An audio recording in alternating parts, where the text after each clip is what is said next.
How's it going, wrestling fans? Thanks for tuning into this episode of the Wrestle Report with Phil and Don. I am Phil. And I'm Don.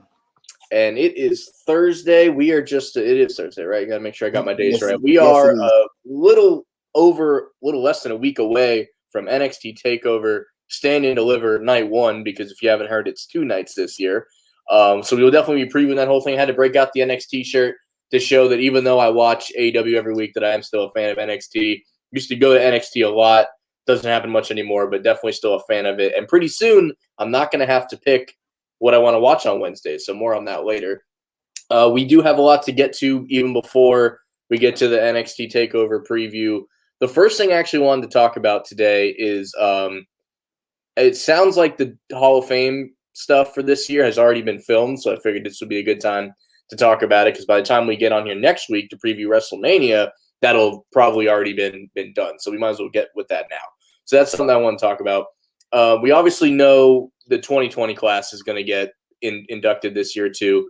And we talked last week about Molly Holly and how she got surprised by the hurricane. And it was this big emotional moment that she gets to be in the Hall of Fame. A couple more people have been added. We'll go down this list a little quickly, but one I was very happy to see. I'm almost surprised it took so long. Eazy-E, Eric Bischoff, is finally going into the Hall.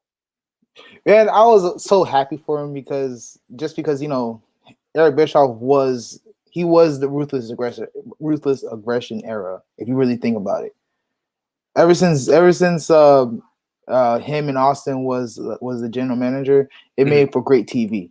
So definitely. I'm happy. I'm definitely happy, and he's part of WCW. He beat Vince McMahon for 83 weeks straight. Like the podcast says. So I'm all for it, man. It's the Hall of Fame. There's some people that I felt like they shouldn't have been there, but Eric Bischoff definitely deserved it. Have they announced who's inducting him? Usually they make a bigger deal on that kind of stuff. I haven't heard a whole lot this year. I think Hogan's gonna probably do it. Most likely. I mean, it makes sense. He's already going to be there to host Mania, so I mean, it makes sense. I'm cool with that. Next on the list, this is my happiest. I think the happiest I was for anybody was Kane is getting in the Hall, and they did a similar thing with him having the Undertaker surprise him. And while it wasn't as emotional as like Molly Holly, obviously, like already crying and everything, this was really cool too. I thought, just to see the way he got to surprise him, and he says, are you serious about that? And like he was gonna kid about something like that. But it was very cool to see them in there. So real quick, I mean, I don't know what else you could say about someone like Kane, but I think there's anyone more deserving. Undertaker said it best: "There's not a Hall of Fame if Kane isn't in it." Oh yeah, bro, he was gonna get in there regardless, bro. Regardless, yeah, like he could retire years ago and he would still make it. There's 2 more here I want to get to, but before we have a comment that I want to bring up, Michael Cashman, me and him go back a ways, and he wanted to jump in here and says, "What's up with the Warrior Award? Shad should have got it." And I agree. I totally forgot that. I guess Titus O'Neil is getting it, which I got nothing against Titus O'Neil. And in a different year, that works out because he does a lot of great, charity work for in and around Florida because he's from the Tampa area. He's a Florida Gator, all that stuff. I got nothing against Titus O'Neil, but this year it seems a little tone deaf to like. It's one thing if you had another really reasonable person, but like Titus O'Neil, he was there last year. He's going to be there next year. He's going to be there the year after that. They literally just looked around and said, "Oh, Titus is cool. Let's give it to him." Like it was a very tone deaf year to do that. And Mike, thanks for bringing that up, man. I agree. I thought that the same thing. Like obviously it should be Shad. I don't know what his relationship with the company is, but that really shouldn't matter at this point. Not at all. And I want to make it clear, I'm not digging on Titus O'Neil because in any other year, he probably does deserve it. And it's almost more of an insult because I'm pretty sure him and Titus somewhat know each other. So, while this is supposed to be almost a lifetime achievement award thing, it's always going to feel a little tainted because everyone knows who it should have went to this year. Oh, yeah. And I really do hope Titus actually says something about that. Me too. For his speech because I'm pretty sure that was tight. I'm pretty sure. Usually the wrestling community is usually cool with a lot of people unless you double cross them. And Shad was always a good person. From everything I heard about him. As much as Titus O'Neil's a stand-up guy, even if they weren't close, I would not be shocked if he bring something up about it. Yeah, he should, as he should, bro. Yeah, as he should. So that's definitely something that I'll be interested in. And again, congrats to Titus O'Neil. I don't want to like shit on his moment, but like, I think he would agree with us if he was here. You know, I truly for sure, man. I wouldn't say that necessarily in other cases, but thank you, Mike, for bringing that up because that was a great point. Another guy that I'm pretty happy that got in is the whole effing show, RVD, getting into the Hall. Little bit of a surprise, not that he didn't deserve it, but like he's an active wrestler in Impact right now. Like, I not every week or anything, but he is on the roster in Impact. He still got a contract with them and all. Yeah, and he's there. You know, you might not see him every week, but you'll see him every once in a while. And like, good for him. He's one of those guys. I might be wrong about this. He's the first real ECW guy to get in the Hall of Fame. If I'm not mistaken. Actually, other than the Dudleys, you can count the Dudleys. Yeah. I was gonna say the Dudleys Hall of Fame. Single star, as a single star, I think. He's got to be the first. I mean, it's not Sandman, it's not Sabu, it's not, Shane Douglas, it's not Sandman. I think it's got to be him, Which is a pretty big deal. Maybe that'll lead to, like, obviously somebody else that could have possibly done it would have been Taz, but he's in AEW, so that's not going to happen for a while. Bobby Jones says there's a new up-and-coming wrestler. Did you guys hear about him? Maybe. Who is it? Let's find out. Let's see if he chimes back in. Yeah. Who is this? Yeah, I'm curious. But unless he's talking about there was a wrestler that won the national championship. Gabby Stevenson, I think his name is. Oh, the collegiate. Yeah. He supposedly is in talks with Miss McMahon. Oh, I mean that might be a cool thing about. I think that was the guy. I guess he wrestles at Stanford and they're dropping their wrestling program, so he wrestled for the championship like in a blank singlet that didn't say Stanford on it as his way to as a way to like combat that or whatever. So maybe it could be something like that. So we had three very reasonable guys here in the Hall of Fame, and the other guy that I think it kind of kills it is the Great Khali. They had to end it on a sour note, and like in a weird way, I get it, I kind of get it, but like it doesn't really need to be Khali. And like, granted, I guess if you sandwich him in with all these other great people, it's fine. But like, come on, Khali doesn't really. And maybe this is the year to do it because I doubt he's even going to be there. It'll probably be like a virtual thing. I'm sure he's stuck in India or wherever. But other than that, it's a great class. Other than Khali, I think Yeah. I mean, who's going to induct him though? That's what I'm trying to figure out. It's got to be Daivari, I would think. You would think. Maybe they could reach into Hollywood and do like Adam Sandler because he was in The Longest Yard or something like that. If they get creative, I could see something like that going. Billy did remind Terry Funk and Mick Foley. Yeah, definitely. They definitely count as ECW guys for sure. So that's a good point there. But RVD again, still a little bit of a surprise. So like, I'm definitely happy to see it. So one other thing, last year in 2020, Batista was supposed to go in, and they were gonna pull him in this year with the 2020 class. And apparently, he's making it like he is filming Guardians or whatever, and he can't make it, so they're gonna do him next year with the next class. And like overall, I don't think it's a big deal, but to me, it's kind of big league in the company that made you. Like it's not a huge deal, but like it kind of hit me sour when I heard about that. Yeah, I felt the same way, bro. Like it's weird. I mean, it's fine. I think it's a little soon for someone like Batista. Like it's one thing when Edge, like we thought was going to be retired forever, they put him in right away. Eddie Guerrero passed away, they put him in. Batista's going to be around. Like he's going to be around. I think he could be doing it. He could definitely get in next, like in a few years, man. Yeah, I mean, it could be. You put him in 5 years and it would feel exactly the same. Definitely. So to me, it's not a big. So if he wants to wait one more year, okay, like that's fine on you. But that's where we are with the Hall of Fame, and I think that's what Tuesday before NXT Takeover and everything. I'm pretty sure the Hall of Fame is on Tuesday, and in the week leading up to WrestleMania. So I'm seeing pictures and stuff on Twitter about everybody in their suits and everything. So I'm assuming a bulk of it has already been shot and filmed, and editing it up and stuff. And so I'm looking forward to seeing that. It's always fun. And I assume Undertaker is going to induct Kane. Yeah, RVD could be, I think that had already been announced too. RVD could be anybody. It could be Jeff I Hardy. think it should be Paul Yeah, Heyman. it could be Paul. It could be Alfonso if they wanted to bring him in. I don't know if they've said who it was, but it could be literally anybody. Because he just had all these great matches with all these people, and like I could see someone like Jeff Hardy because they've had a great rivalry. Paul Heyman makes perfect sense. Like, Yeah. why not be him? Yeah, great class, and I'm looking forward to seeing how that all shakes out. And I think it's going to be a little shorter. I think because it's not live and it's in a condensed setting, which is good because some of these guys tend to ramble. And like I understand, it's their moment. They if they want to talk for 20 minutes about their career, if Kane wants to, they should do a whole separate show for Kane because he deserves that. Give me like an hour Kane speech and just let him talk because he definitely Eric too. Like you could. I look forward to some of his comments on his podcast about making the Hall of Fame and stuff. That's going to be pretty interesting. Oh yeah. I want to know, like, is this going to hurt like the relationship with him and AEW? I don't think so. I mean, I can see why it would, but that'd be a little petty, and I don't think he's not really signed with them. He just this just shows up here and there thing, and whatever. I don't know if TNA, Impact, and WWE can work together for this RVD thing. I think anything's possible right now. Anything's possible. Kevin Garnett.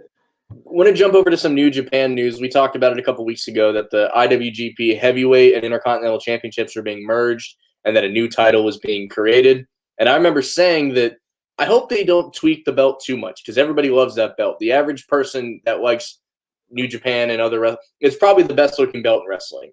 And they decided to go out of their way and change it basically 100%. So real quick, and Forbidden Door. People are starting to work together, Billy. I agree. Let me jump to it here. I have it saved here. So a quick history lesson for those that don't know.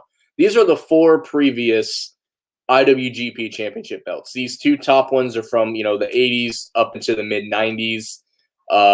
This third one here is actually called the third version. They refer to them as version 1, version 2, version 3, and version 4. The third one was not around for a very long time because, like most companies, Brock Lesnar comes in and ruins things. He won the title. He kind of refused to drop it to anybody. They gave it to Kurt Angle. It took them forever to get the belt back, so they ended up making another one. And let me get rid of this tag here for a minute. This fourth one here is the one that we're all familiar with, that Kenny Omega and Okada and AJ Styles have held. And again, it's often considered the best looking belt in wrestling for, whether it be the details thrown in them or, just in general, just the way it looks. It just looks like something that's worth killing yourself over, really. And they have then turned it from that into, are you ready? This thing. Now, I'm going to go ahead and let Don, you can speak on this first if you want. All right. First off, bro, why does this thing look like the Divas Championship? Why does this look like the Divas Championship? I've heard the Divas Championship, and I've heard Cody's neck tattoo mixed in. Yes. Yes, for sure, bro. I was thinking that too. Man, they could have done better. They should have just kept it. And here's the thing. If this was like a new belt for a new division in a company, I would say pretty cool belt. It's a unique front plate design. It's got like the eagle wings and the lion's mane, which is 2 like common themes for their belts or whatever. It's not a bad belt, but when you move off perfection, it's only going to look worse. So the one thing I do like, so the side plates represent the Intercontinental title side plates. Yeah. And it's not often that when belts unify that it takes characteristics from both belts. So I kind of like that aspect of it. And that's not bad about it. It's just the front plate. It just looks bad, bro. And it looks, I can't tell if it's too plain or too busy. It looks cheap, even though it's not. You like when you see the I don't think I have a up close picture of it right here, but I might try and pull one up now. But it looks that way to me. It looks cheap, even though it's not, and it looks. I can't tell if it's busy or if it's too not enough there. It's kind of somewhere in the middle for me. Bro, it looks like a transformer, bro. Yeah, that's the other thing I'm hearing. Yeah, it looks like the Decepticon logo. Yeah, I can't find it. Man. Just back up for now. I'm not saying it won't like grow on me necessarily because it might, but there's no way it's gonna be that other belt. And They really like to, New Japan. They really like to claim their eras on their championship, and I think the Bullet Club era when all the Northerners come in and kind of run the company. That era is over now, and they want to signify that with a new belt. So I understand it, and I truly, I'm dunking on it a little hard right now, maybe because it's March Madness, but like it's not a bad belt. It's just nowhere near as good as what they had. And when you go from amazing to okay, this is the kind of reaction you're going to get. Yeah, for sure, man. Hey, at least they went with the trim of the actual gold, because usually you'll just get that big old, you get like so much leather left over on the top part of it, the top part of it. So I mean, if you want to look for something good about it, there it is. Other than the side plates are awesome. They're great. Yeah, I'm good with those because again, they're from the Intercontinental belt and everything. Oh yeah. And so my question is, the junior heavyweight title is literally the same former belt, just made to fit a smaller wrestler. Yeah. I don't know if they're keeping that the same. They haven't really said anything. I kind of hope they do. At least we'll get one version of it at the time. It looks tiny. That title did look tiny too. Bro. It is small. I think like it'll fit someone like Ibushi fine because he's relatively small. But can you imagine that on like Luke Gallows? What's that? Can you imagine if it was on like Luke Gallows or something, bro?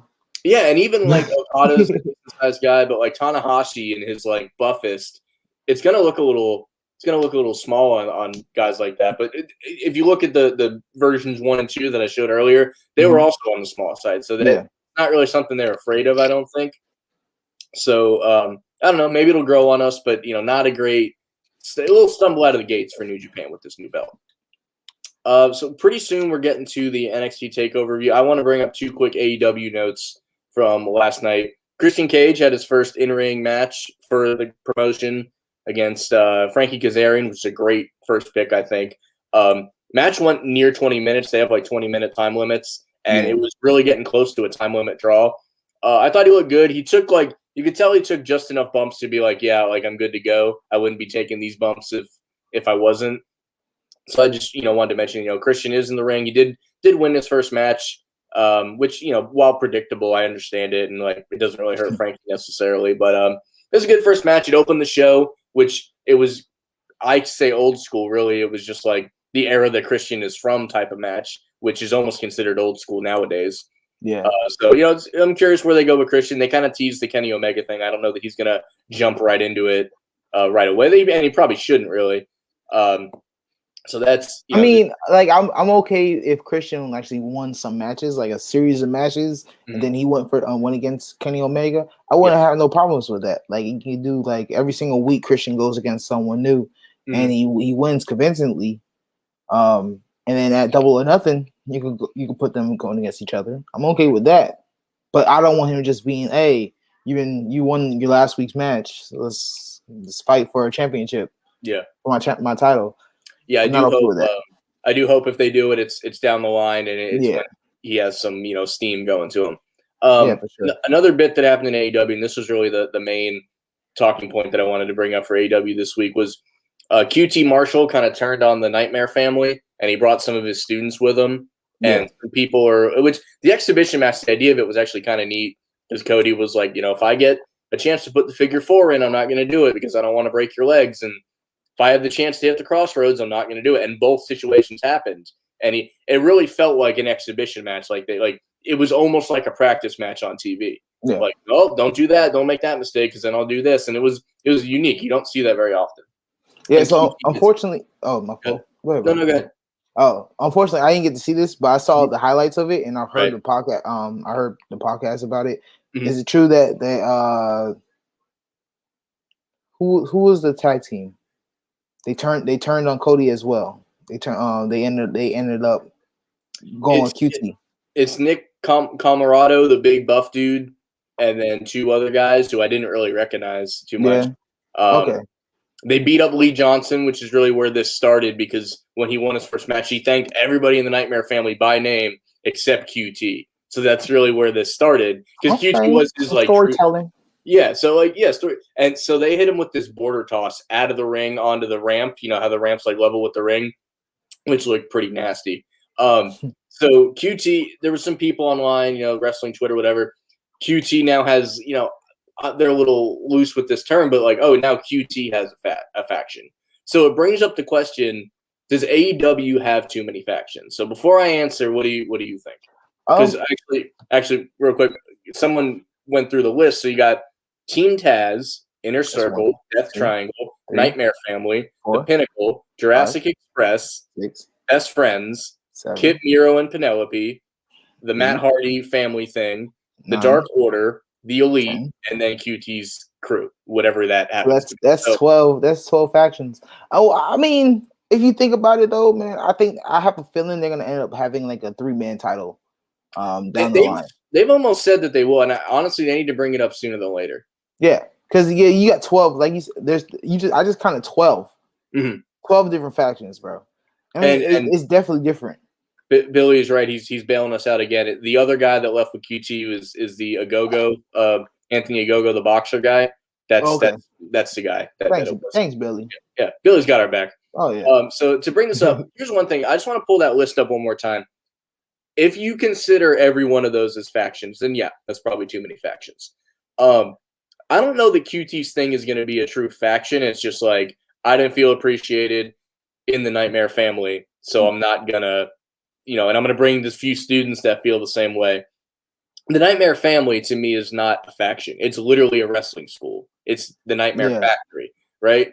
So to me, that's not a faction. That's just, I train these guys. These guys have been my students. And you can make that a storyline if you want to, or you don't have to. So then you will say there's 10 then. There's 10. Here's my other thing. The Death Triangle, for me, Lucha Bros and Pac, whatever you want to. To me, there's a faction and then there's an alliance. And it's just a group of dudes that have each other's back. Like the Inner Circle is a faction. The Death Triangle, the Jurassic Express, the Best Friends. It's literally just a group of buddies. That's, to me, it's a little different. I know I'm some people might think I'm splitting hairs, but like the true factions in AEW, the Elite 2 is on this list. We have not mentioned the Elite. Like there's like the Kenny version, there's the Bucks. Like the Elite's not a real thing anymore. It's an idea, it's a concept. Yeah, I would say last week that broke that up quick. Yeah. So the Pinnacle for sure, faction. Inner Circle for sure, faction. The Dark Order for sure, faction. The Hardy thing is technically, I don't think it's not going to have legs. It's not going to last forever. To me, it's more of an agreement. He's literally paying these dudes to like be there, right? Yeah. So to me, you got Inner Circle, you got and then like Jurassic Express, Kip and Miro. That's literally a tag team with the Valet. To me, that's not a faction. And I can see why every one of and I'm not even sure who tweeted this list. I screenshotted it so that it would give me a good idea on how many perceived factions are out there. And I can see why every one of these would be considered that. But when you really break it down, there's only like 3, maybe 4. So like I could totally see somebody being like, yeah, there's too many, but they kind of pull from the New Japan way of doing things where everybody's got an alliance. Everybody's got a group of people. If this guy's getting, jumped in the ring, the 2 to 3 to 4 people that save him, it's always going to make sense who it is. Yeah. Okay. Well, yeah, when you put it like that, yeah, I see what you're talking about, bro. And, because when you come from WWE, that anytime there's more than a tag team, it's a faction. Undisputed Era, one of the greatest factions of all time. The Hurt Business, while only 3 people and a manager, again, one of the greatest, factions. Well, also, you also got to throw there, man. Hey, you got to put some respect on MVP name, brother. Yeah, right, MVP was also wrestling, too. So there's two different ways that factions work. Sometimes it's the wrestlers, and they happen to have a manager, and then there's the manager is the one pulling the strings. And truthfully, those are the kind of factions that I like for the most part. Yeah. Like the DiBiase's Corporation and stuff like that. Like I like when the manager, whenever Jim Cornette was managing, even if it was just a tag, you felt like he was the guy in charge. And I kind of like that because it gives that manager role that that much more important to me. And MVP is that guy actually.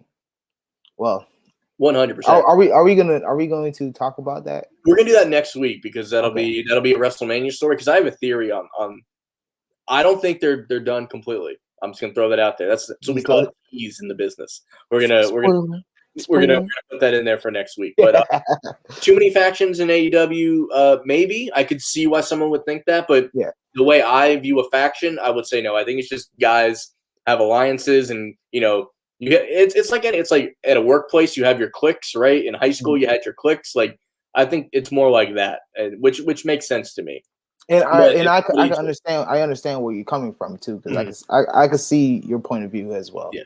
But I mean, again, if someone's like, there's too many groups, when a guy comes out, I'm like, oh, who is he like, involved with and everything. I could see how it gets a little confusing, which I think it does really come down to that too. That like, I could see it being confusing about you wanting to know who everybody's with or whatever. Let's see what Mike has to say. A rumor here that MVP wanted to reform the Hurt Business. Lashley wanted Leo Rush, can't talk back in WWE. I'm sure he does because those guys are still tight. And like when he won the title, he was the first guy. He wanted Naomi to join Keith Lee. I don't doubt that he wanted to expand the Hurt Business. Again, I don't want to give this away yet because to me it's a WrestleMania storyline. Thank you, Mike, for the other comment. But I have an idea that similar to what I said about Sammy Guevara, like not leaving the Inner Circle, and like I was right about that, but not directly. Not what you said about the date, but I think it might come down to like this is what they want Drew to think, that he doesn't have backup, and then they end up, they talked it out privately. I guess I'll say a little bit of it now. Like maybe they're going to actually come back and help Lashley retain the title because that'll help protect Drew from losing clean. I think because technically, they said that the Hurt Business can't be at ringside. So if they're not in the Hurt Business. So they're not in the Hurt Business anymore. Yeah. So just a thought. I mean, it could be over, and we don't want it to be because it's the best thing that's happened on Raw in the past 12 months. So like, but that could be can I talk about his comment? Yeah. I'll pull it back up for you. Yeah, one second. Yeah. Boom, there you go. Thank you.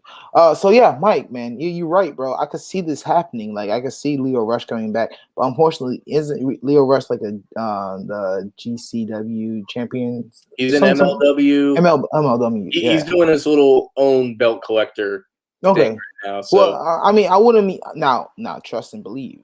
I would love for Leo Rush to come back because I love Leo Rush. Leo Rush is talented. He's a great manager. He could talk. He got charisma. I would love for him to come back.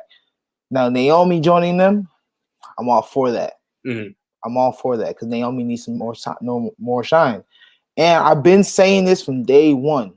Keith Lee needs to be with the Hurt Business. I want Keith Lee in the Hurt Business for two reasons. One, that's just would be awesome. And two, great. Man needs something to do. That's the other thing. Yes.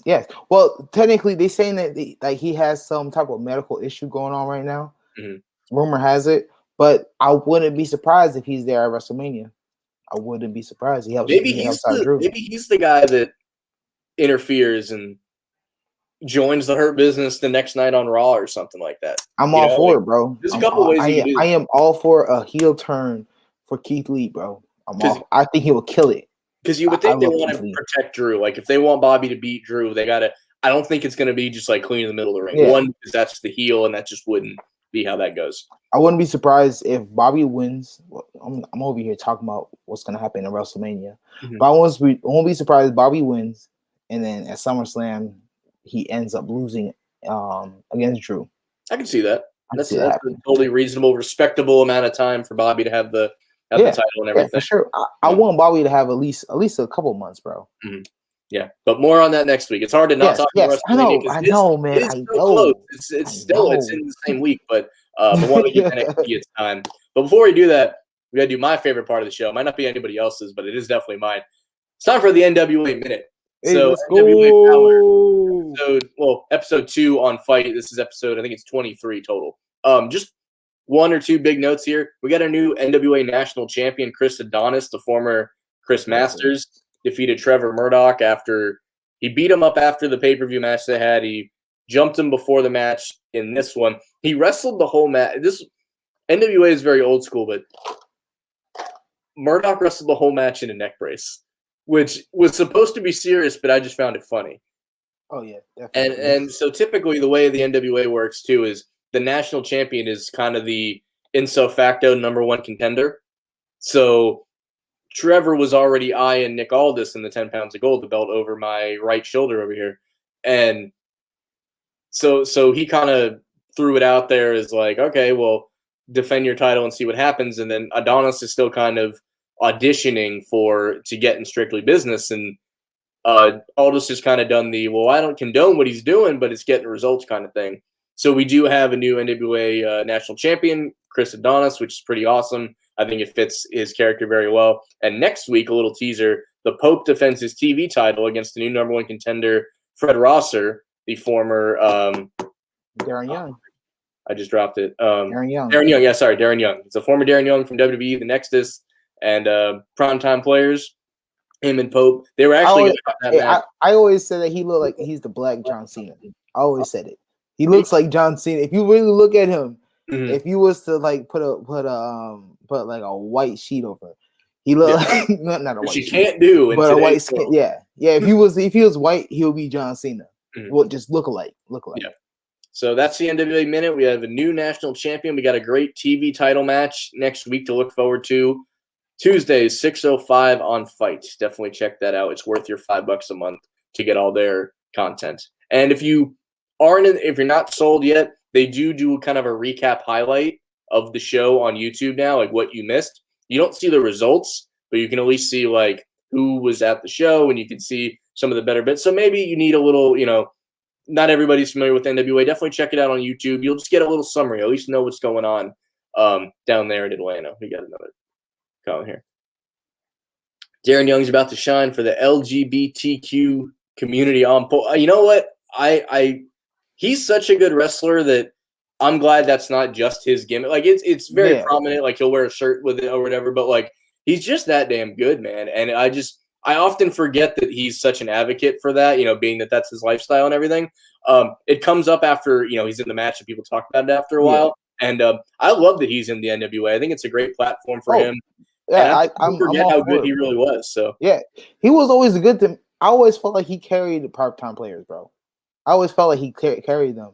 And I love the fact that he came out and people actually like him.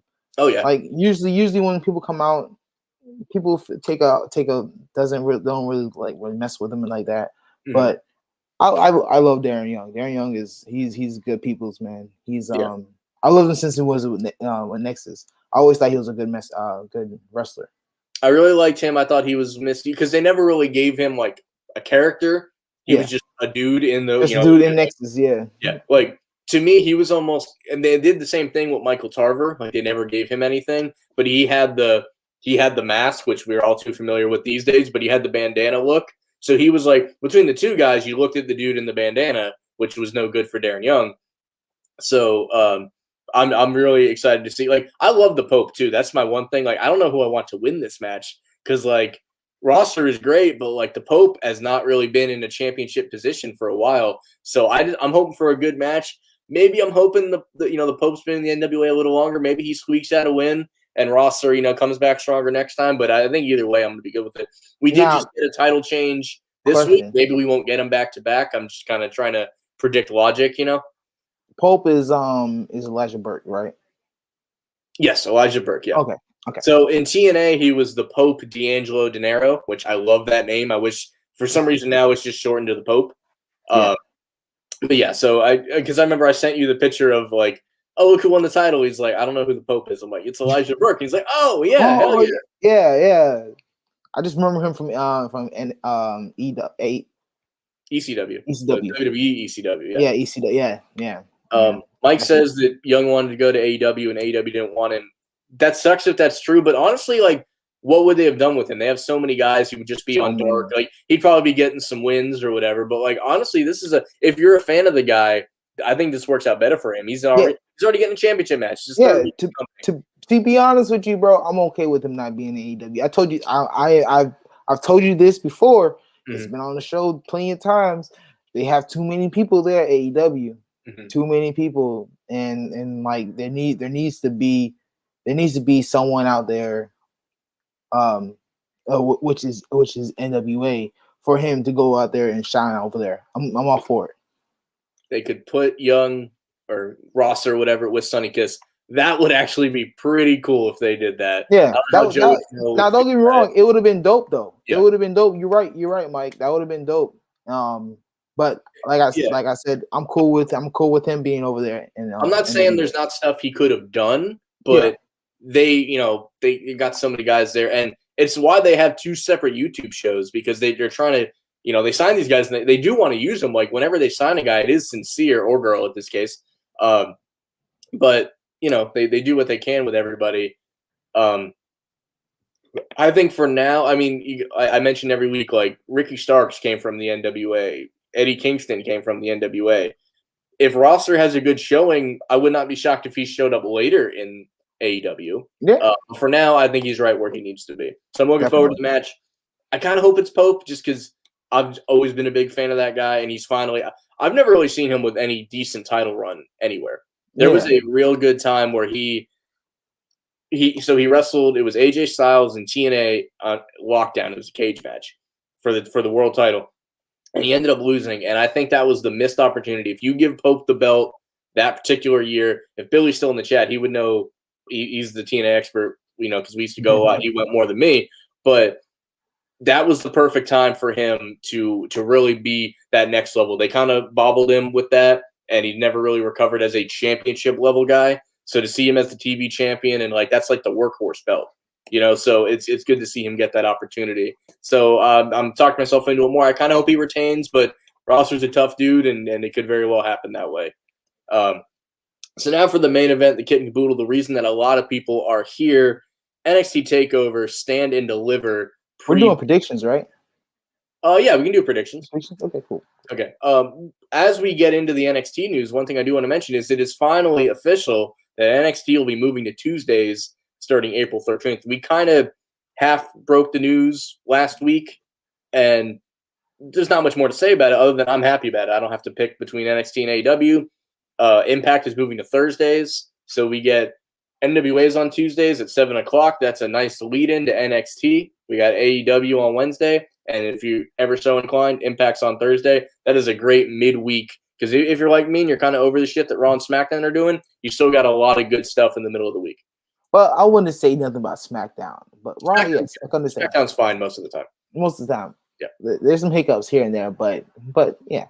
But it's Friday. It's on a Friday, and most of the time, if I'm not working, you got stuff to do. I don't kid myself and say I'm going to watch SmackDown live. Almost never, unless I'm just home and I turn it on. In the middle of the week, I will tell myself I always tell myself I'm going to watch Impact, but it works out better for me on a Thursday for sure. So I think that that middle week block of wrestling is going to be really good. So NXT, I'm definitely happy they're moving to Tuesday. They've made it sound they've extended their USA Network deal by moving to Tuesday. So. If you're the NXT fan in the audience, then I think it's nothing but good news. I think I'm all for it.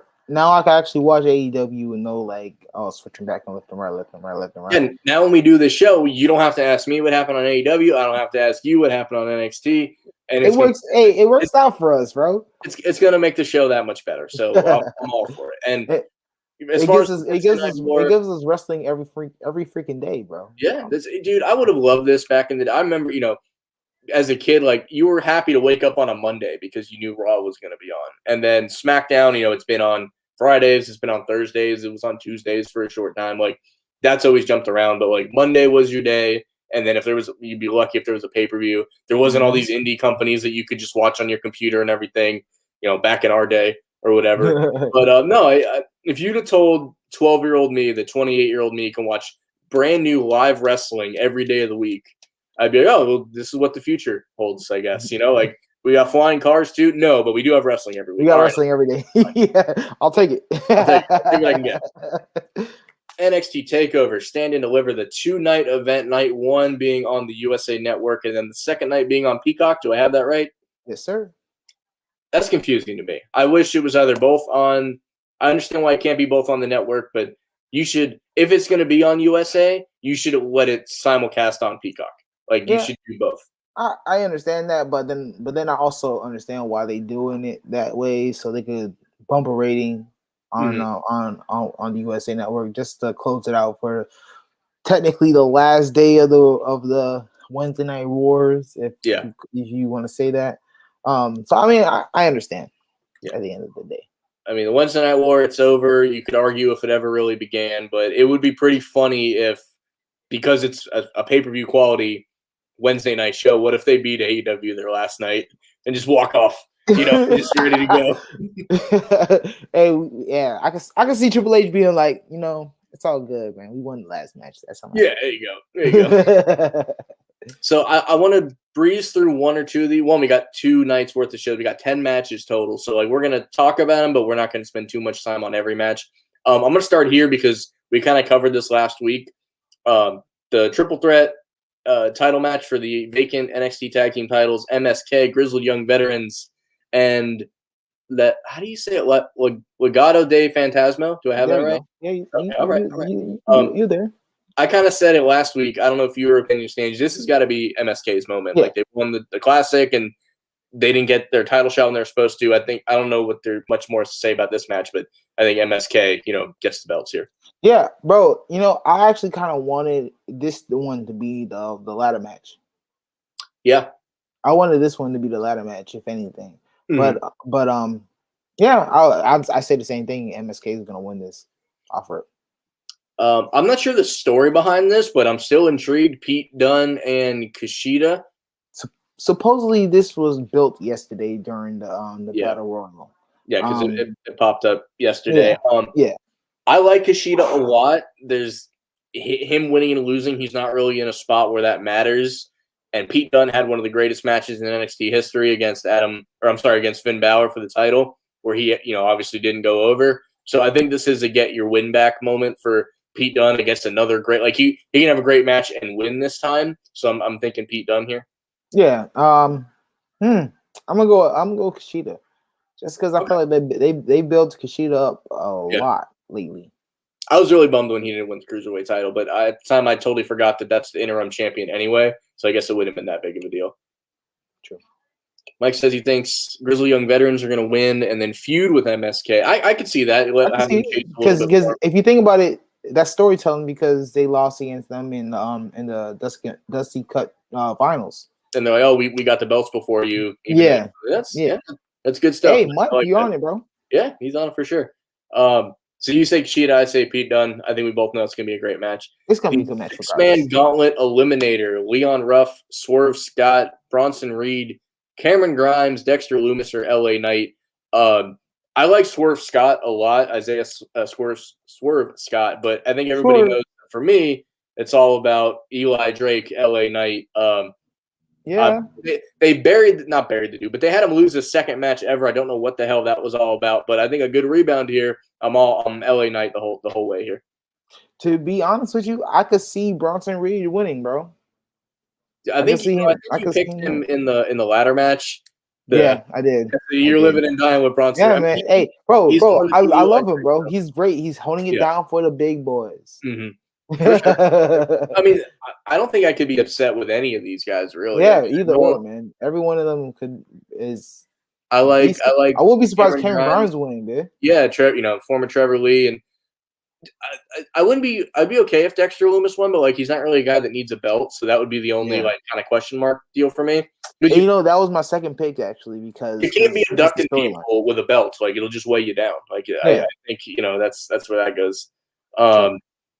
So I went LA Knight, and you went Bronson Reed. You said, right? Yes, sir. The way this is listed, this has it as a next match, but I believe this should be the main event of night one. Walter and Tommaso Ciampa. I don't know where to go with this. I'm just really excited for it. This would be huge for Walter to finally lose a match on an American streamed American time where most of your audience comes from. It would make Ciampa, like the absolute man if he was able to pull that off. See, my thing is Ciampa doesn't need to win. Ciampa's still gonna be over regardless, bro. Mm-hmm. And I wouldn't. You're right. I wouldn't be surprised if Walter wins, because I think to be honest with you, I think it's gonna be a squash. Okay, well then let me put it this way then. If it's gonna be a squash, do you think it's because they're calling him up? No. Okay. I just think Walter is just that good. Mm-hmm. I mean, you're not wrong. I can't picture what he's got to do to beat this guy. So it could go either way, really. Yeah. NXT Women's Championship match. As I read this on Wikipedia, this is listed as the main event of that night. Yeah. This was actually announced that. This Okay, was great. Io Shirai against Raquel Gonzalez for the women's title. Who you got and why? I got Raquel Gonzalez winning because I think Io Shirai is moving up to the main roster to tag with Asuka. Asuka might lose the title at WrestleMania, but that's just predictions for next time. I'll take two of that. I'm good with all that. Mike Walter's going to retain, hands down. Sadly, I don't know that it's sadly because like the belt doesn't mean a whole lot to us. It really just makes him the guy that he is. So like, so I'm kind of okay with it because like, is Ciampa going to go to the UK and defend it? That's something I probably should have thought about before I said what I said. But like, you're right. It's probably Walter. All right, night 2. We're moving right along here. Ember Moon and Shotzi Blackheart defend the new NXT Women's Tag Team titles against The Way, Candice LeRae, and Indy Hartwell. They're still fairly new in this reign, so I got Moon and Blackheart here. Yeah, I got them too, but I'm okay with Indy and Candice winning too because I love both of them. They're both great wrestlers. It's gonna be a hell of a match. I can guarantee you, damn that. I guarantee that. I put the comment up. Mike said that he thinks Gargano's going to retain, so that would be kind of neat if Candice LeRae has a belt, he's got a belt and all that. So like that will be pretty cool. Yeah, because that's always a possibility in these multi-man matches that somehow, some way, because I guess the way that Eliminator goes, the winner will then face Gargano here, and as much as I picked Eli Drake to win the gauntlet, I don't know that he's gonna jump ahead and win title. I'd be all for it, but I don't know. So you have Cameron Grimes winning. Do you see him winning the title? No, I got Bronson. Bronson Reed, excuse me. But Bronson, I could see Bronson winning, bro. I could see him winning. It's so weird with Gargano because we know how good he is, but we've also seen him lose to like Leon Ruff. So it could really go. It could really go either way. I do think he'll retain, regardless of who it is, because the guy they'll sell that he was in the match the night before, and he'll find a way to squeak by. And that's the way. Or some type of attack like Gargano. Yeah, exactly. There's a couple ways. This is a gauntlet, right? So the gauntlet's on night 1, and then the winner faces him on night 2. Yes. Yeah. So he'll have like a night in between. Mike says Eli Knight too. I'm still Eli Knight. That would be a better name. Like, why is your name L.A.? I don't like it, and he just said that now too. Like, I don't like the L.A. Knight part.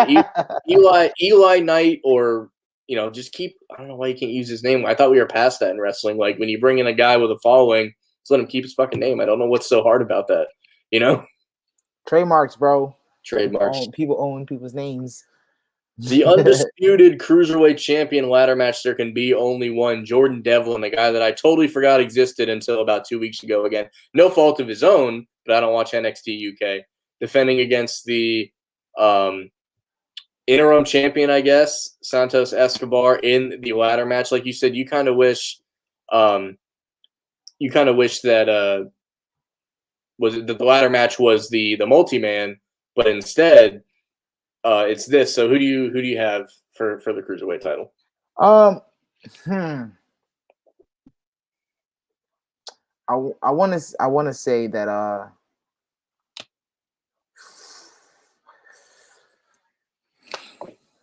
Jordan Devlin. I was kind of pulling for Jordan Devlin here. Mike says Santos is going to win.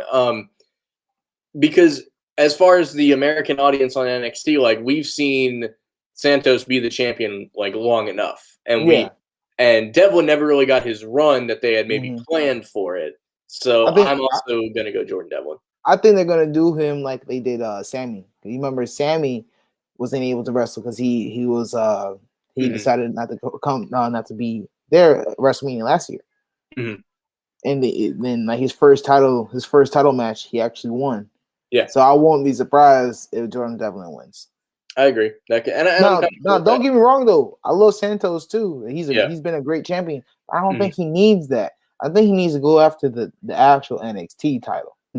Just because I think. But Chris Harris, the original AEW member, they had a moment in the back, and they haven't seen each other in about 11 years. I would just be remiss if I didn't mention that. That was a great storytelling for sure, and just cool to see what James Storm's got going on here. And Other than that, guys, I think we're going to get out of here. Thank you guys for being in the chat. Mike, Billy, who else we got here? Joe and Bobby. Yep, that looks like everybody. Thank you guys for jumping in here. We'll be back. We're going to hope for around the same time on Friday of next week. We're going to review this show and preview WrestleMania. And we got the marathon week of wrestling is coming up where we got wrestling every single day. Yes, sir. We got everything. This is the week you look for. And for the people coming by the WrestleMania party, look forward to seeing everybody. And everyone have a great night. Enjoy your wrestling, and we will see you next week.